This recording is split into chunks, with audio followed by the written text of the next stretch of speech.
नमस्कार, मैं हूं पुण्य प्रसून वाजपेयी। यारियां, जी, ये शब्द सुनकर आपको बहुत कुछ याद आ जाए, लेकिन यह जिक्र दरअसल उस नॉस्टैल्जिया का है जिसमें नेहरू, गांधी और बच्चन परिवार के बीच ये यारियां बहुत पुरानी किस्सा गोई हो चली है। लेकिन सियासत के बदले समीकरण और दिलों में बढ़ती तलखियों की वजह से ये यारियां दूरियों में बदलती चली गई। सियासत तो छोड़िए, दोनों परिवारों के बीच खास मौकों पर भी आना जाना बंद हो गया। तो क्या बरसों की दूरियां अब नजदीकी में बदल रही है? यह सवाल दरअसल संसद की चौखट पर सेंट्रल हॉल में सोनिया गांधी और जया बच्चन के बीच एक मुलाकात के बाद उठा है। तो यह संयोग है या फिर संयोग बना कैसे? इसी के लिए यारियां।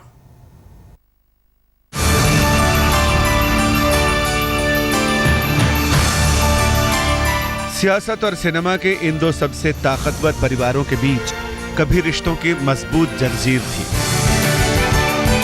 वक्त बदला तो कब दोनों परिवारों के दोस्ताना रिश्तों में चुपके दीवार खड़ी हो गई, किसी को पता ही नहीं चला। रिश्तों की चीनी कम होती गई, खटास बढ़ती गई। दोनों परिवार एक दूसरे के लिए दो अनजाने बन गए। लेकिन संसद की दीवार के बीच एक नया सिलसिला तब शुरू हुआ जब कांग्रेस अध्यक्ष सोनिया गांधी और समाजवादी पार्टी की राज्यसभा सांसद जया बच्चन की मुलाकात की खबर सामने आई। कहा जाता है कि इसी हफ्ते एक दिन सेंट्रल हॉल से सोनिया गांधी निकली। जब गैलरी में पहुंची तो देखा कि सामने से जया बच्चन आ रही है। दोनों पास पहुंची। आमना सामना होते ही सोनिया ने जया का हाथ पकड़ लिया और हेलो कहा। सोनिया ने जया से उनका और उनके परिवार का भी हालचाल पूछा। जया ने भी सोनिया का हालचाल लिया। दोनों के बीच कुछ मिनटों तक बातचीत होती रही। संसद के गलियारे में जिस वक्त रिश्तों की जंजीर की टूटी कड़ी एक बार फिर जुड़ रही थी, उस वक्त वहां कोई नहीं था। जया बच्चन से जब इस मुलाकात के बारे में पूछा गया तो उन्होंने इस मुलाकात की तस्दीक तो नहीं की, लेकिन अंदाज कुछ बदला था। आप लोग आपके उनके पारिवारिक संबंध रहे हैं, फिर इसके बाद none of your business। तो मैम मत बनाइए, जो असली मुद्दे हैं इस देश में उनको उठाइए। ये छोटी छोटी बातों के ऊपर आप लोग इतना गलत बात है। गांधी और बच्चन परिवार के राजनीतिक और पारिवारिक रिश्तों में खटास तो दशकों से है। 17 बरस बाद संसद के गलियारे में जया बच्चन और सोनिया गांधी मिली तो आंखें चुराने की कोशिश नहीं हुई, बल्कि आंखें चार हुई। क्या आपको भी लगता है कि ये महज संजोग है, इसमें कोई राजनीति नहीं, वो भी ऐसे समय में जब कांग्रेस और समाजवादी पार्टी दोनों को एक दूसरे की जरूरत है? सोनिया गांधी 1999 से लोकसभा की सांसद हैं तो जया बच्चन 2004 से राज्यसभा की सदस्य। 10 सालों में सोनिया और जया कभी आमने सामने हुई या नहीं, ये किसी को नहीं पता। लेकिन ऐसा पहली बार हुआ कि दोनों की मुलाकात की खबर को लोगों ने जाना। दोनों परिवारों के करीबी नेता रहे कई नेता सोनिया और जया की इस मुलाकात को ज्यादा तूल देने से बचते दिखे। संसद में मिले हैं और आपस में बातचीत हेलो हाय वगैरह हुआ है, तो ये तो एक कटसीज है, सामान्य कटसीज है जिनको निभाया जाना चाहिए। इसमें तो इसको तो मेरे ख्याल से अप्रिशिएट करना चाहिए, बजाय इसके कि इसमें कोई आलोचना की जाए। सोनिया गांधी बड़े मन की महिला है और शिष्टाचार में उनका कोई जवाब नहीं। समाजवादी पार्टी में रहते हुए मैंने बहुत उग्र हमले उन पर किए, लेकिन उन्होंने जब हम लोग पुनः मिले तो उस बात का जिक्र तक नहीं किया। एक बार फिर उन्होंने अपने बड़े उदार मन का परिचय दिया। अचानक हुई मुलाकात से दोनों परिवारों के बीच नया याराना शुरू होगा, ये कहना तो जल्दबाजी होगी। लेकिन एक नया ताना बाना जरूर बुनता दिख रहा है, जिसके एक छोर पर पारिवारिक रिश्तों की डोर थामे अमिताभ बच्चन हैं, तो सियासी सिरा पकड़े सोनिया गांधी और जया बच्चन। पहले गांधी परिवार और बच्चन परिवार के बीच कस्में वादे, फिर आगे दोनों के बीच दोस्ताना और याराना, पर बाद में दोनों के ही बीच दीवार, शोले और तूफान। अब लंबे वक्त के बाद जया और सोनिया मिली तो इंतज़ार है दोनों के बीच रिश्तों की जंजीर मजबूत होने का सिलसिला जारी रहेगा या फिर यहीं थम जाएगा। दिल्ली से कैमरामैन मनीष और संजय शर्मा के साथ कुमार विक्रांत सिंह, आज तक। पन्ने पलटते हैं और हम आपको लिए चलते हैं उस दौर में जब दोनों परिवारों के बीच रिश्ते और दोस्ती की मिसाल दी जाती थी। सिलसिला जवाहरलाल नेहरू के जमाने में शुरू होता है, लेकिन अमिताभ और राजीव गांधी की दोस्ती ने इसमें नया रंग भरा। और इसके बाद फिर क्या हुआ? जो पारिवारिक दोस्ती दो पार्ट में बंट गई। 30 साल पहले गांधी नेहरू परिवार और बच्चन परिवार की दोस्ती सियासी रिश्तों में तब बदल गई जब इंदिरा गांधी की हत्या के बाद अमिताभ बच्चन अपने दोस्त राजीव गांधी की मदद के लिए चुनावी अग्नि परीक्षा में कूद पड़े। अमिताभ सिनेमाई पर्दे पर करिश्माई नायक थे तो राजीव गांधी उस वक्त की सियासत का नया करिश्मा। इंदिरा लहर में राजीव गांधी की अगुवाई में कांग्रेस को चुनावी इतिहास की सबसे बड़ी जीत हासिल हुई तो अमिताभ बच्चन ने उस दौर के सबसे बड़े नेताओं में से एक हेमवंती नंदन बहुगुणा पर बड़ी जीत हासिल कर चुनावी राजनीति को नया आयाम दे दिया। करिश्माई जीत पर सवार राजीव गांधी और अमिताभ बच्चन का रंग 2 साल के भीतर ही फीका पड़ने लगा। बोफोर्स घोटाले का बवाल मचा। खुद पर उंगलियां उठती देखकर अमिताभ ने राजनीति से हमेशा के लिए तौबा कर ली तो घोटाले के दाग ने राजीव को सत्ता से बेदखल कर दिया। असमय मौत ने राजीव को सत्ता में वापसी का मौका नहीं दिया तो अमिताभ ने अभिनय की लक्ष्मण रेखा में खुद को समेट लिया। एक बार फिर संयोग ने पलटा खाया। दोनों परिवारों की राजनीति में एंट्री हुई। गांधी परिवार में यह कमान सोनिया गांधी के हाथ में थी तो जया बच्चन को समाजवादी पार्टी ने राज्यसभा सांसद बनाकर बच्चन परिवार के लिए सियासत की नई जमीन तैयार कर दी।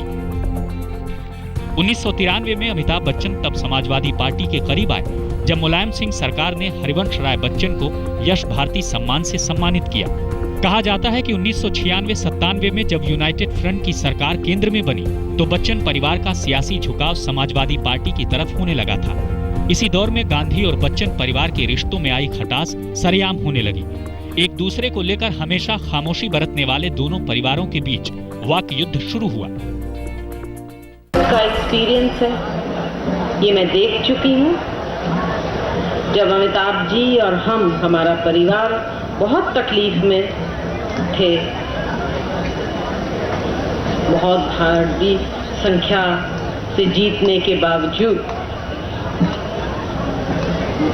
किसी ने हमारा साथ नहीं दिया। गांधी परिवार 40 साल से राजनीति में है। भारत के लोग जानते हैं कौन किसको धोखा देता है, कौन काम करता है, कौन धोखा देता है। हमें बोलने की जरूरत नहीं। किसी ने किसी का नाम नहीं लिया लेकिन इशारा बहुत साफ था।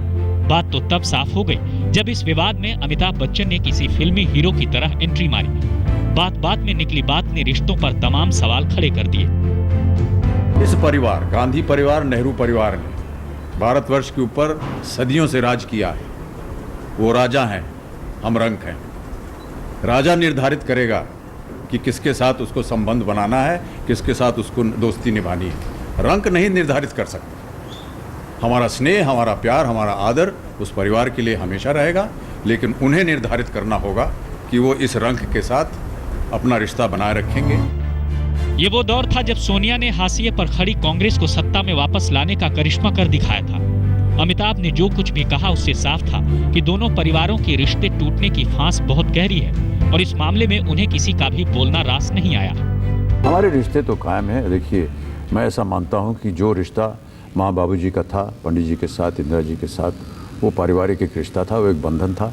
उसका मैं आदर करूँगा और करता रहूँगा तहे दिल से, जीवन अंत तक। जिस वक्त अमिताभ गांधी परिवार पर निशाना साध रहे थे उस वक्त अमर सिंह उनके साथ हैं। आज अमर सिंह न तो समाजवादी पार्टी में है और न ही बच्चन परिवार के साथ। समय, स्वास्थ्य और संबंध ये बदलते रहते हैं, परिवर्तनशील है। कभी समय अच्छा होता है फिर बुरा होता है, स्वास्थ्य कभी अच्छा होता है फिर बुरा होता है, संबंध कभी अच्छे होते हैं, बहुत अच्छे होते हैं, बिगड़ जाते हैं। लेकिन समय भी परिवर्तनशील है, स्वास्थ्य भी परिवर्तनशील है और संबंध भी परिवर्तनशील है। वक्त बदला, रिश्तों के बीच खड़ी दीवार में खिड़की तो खुली है, लेकिन 3 पीढ़ियों की दोस्ती में पुराने दिन फिर लौटेंगे, फिलहाल कहना मुश्किल है। संजय शर्मा के साथ कुमार विक्रांत, दिल्ली आज तक। अमिताभ और राजीव गांधी जी दोनों की दोस्ती को अक्सर सियासत से जोड़कर ही देखा जाता रहा। असल में दोनों का रिश्ता इससे कहीं ज्यादा गहरा था, कहीं ज्यादा पुराना था। दोनों ना सिर्फ हमउम्र थे बल्कि एक दूसरे के बड़े कदरदान भी थे। जब राजीव गांधी की कोई राजनीतिक पहचान नहीं थी तब अमिताभ बच्चन पूरी दुनिया में मशहूर महानायक बनने की दिशा में कदम बढ़ा चुके थे। लेकिन मुश्किल वक्त जब आया तो राजीव ने आवाज लगाई तो अमिताभ भी दौड़े चले आए।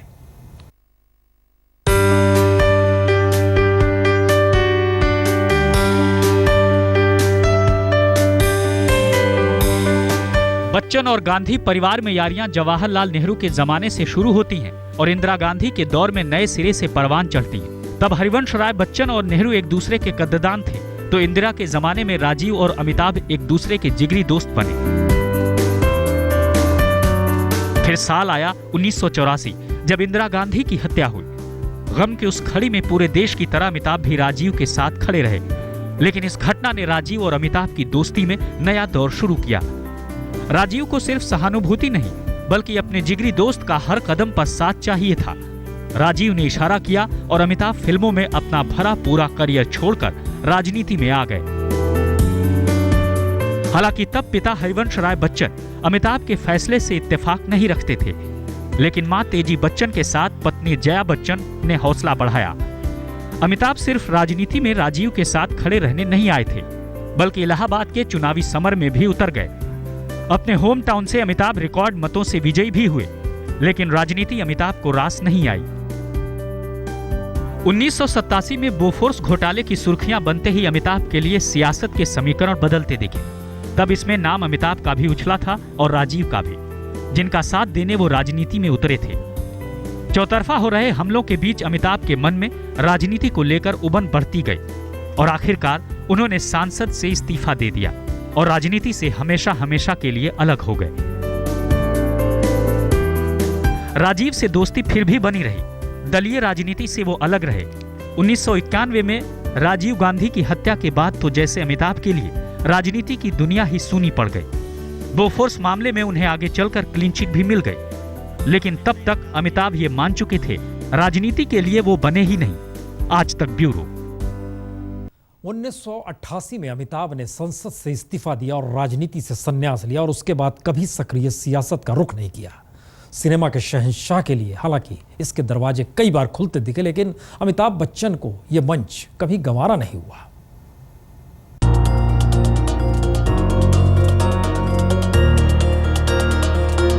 अमिताभ बच्चन जब समाजवादी पार्टी के साथ आए थे, तब सियासत में उनकी अपरोक्ष पारी के रूप में इसे देखा गया था, लेकिन अमिताभ के लिए यह मामला पार्टी से दूरियां बनने तक निजी ही रहा। दरअसल सियासत का यह सिलसिला अमर सिंह के साथ दोस्ती के साथ शुरू हुआ था, जो आगे चलकर यूपी में समाजवादी पार्टी के केंद्रीय नेतृत्व के नजदीक हुआ।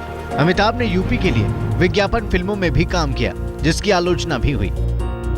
सियासत में उठे इन विवादों से बचते बचाते अमिताभ समाजवादी पार्टी के करीब बने रहे। पार्टी के सांस्कृतिक कार्यक्रमों में भी शिरकत करते रहे। जया बच्चन पार्टी की तरफ से राज्यसभा सांसद बना दी गयी।